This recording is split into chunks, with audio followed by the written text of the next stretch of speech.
The federal government spent over $66 billion on illegal immigrants in 2023, according to the Federation for American Immigration. Does anyone here want to guess how much we've spent on homeless veterans in 23? Guess? High? Well, let's just start. Higher, lower, the same? Anybody want to guess? Fractional. Fractional. Thank you. 3 billion.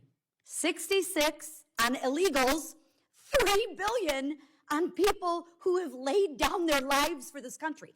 Can anyone explain up there why that makes sense? Well, one is including all sorts of benefits, and one is just looking at a very, very narrow slice. No, I'm using the same So if you numbers. look I'm, at- sir, if you are. did a I am direct using comparison, apples it would to be a very apples. different.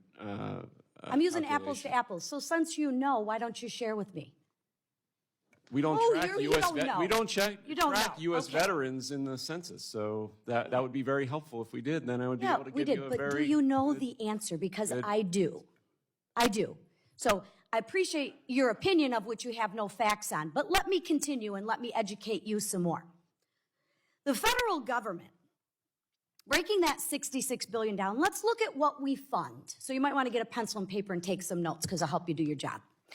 $5.8 billion in SNAP, $10 billion in Medicare, $8.2 billion in uncompensated hospital expenditures, $3 billion for primary and secondary education for illegal immigrants,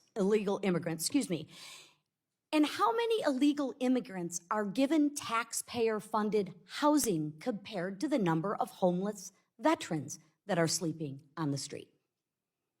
You don't know because you don't want to know. You don't want to see the numbers. Well, I do, and I can share with you the American people do. Because I'll share with you, the people in my district in Michigan of the 9th District, we care about our homeless veterans. We care about our veterans. And yes, we care about them a little bit more than we care about people who have broken the law to get here illegally. So I actually have some suggestions and maybe some answers on how to fix it. Instead of $66 billion, here are a couple things we could spend. The White House has requested $13 million for the National Call Center for homeless veterans. I'm going to say it again, $13 million with an M, right? Maybe we could find that out of that $66 billion, right, different between million and billion, big difference, we could funnel some more of that $66 billion to our homeless veterans. Anyone opposed to that? Why aren't we doing it? Why aren't we doing it? Anybody got an idea? Anybody got an idea? Why we're not, God bless you, why we're not doing it? I'll tell you why we're not doing it, because the Biden administration does not want to do it. Am I correct? Am I incorrect on that? I didn't think so. This year's budget request from the White House asks for $17.2 billion in mental health spending for veterans. That $10 billion we lose to Medicare spending would surely benefit to struggle with the mental health issues. So why don't we do this? America's a very charitable country. Why don't we take care of our own first? Anyone see a problem with that? Why don't we? I'll tell you why we don't. Because the Biden administration doesn't want to do that. It's maddening to me. The White House budget requested for caregiver support programs not $2.9 billion.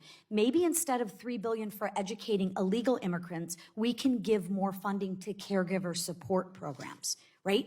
We're all talking about both sides of the aisle, which ironically doesn't even want to participate in this hearing, sadly, but not unexpected. We all talk about caregiving is a problem, right? I hear that on both sides of the aisle. What would happen if we took that $3 billion and gave it to caregivers that live in the United States? Anyone have a problem with that?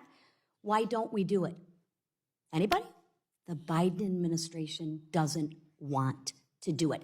And you play games with your facts. And you play this shell game. Well, I'm going to share with you, the American people are not fooled, and they are frustrated and fed up with it. Let's just be honest about where this money is going so we possibly can redirect it to the correct place. Let's start with our veterans. Thank you, and with that, Mr. Chairman, I yield back.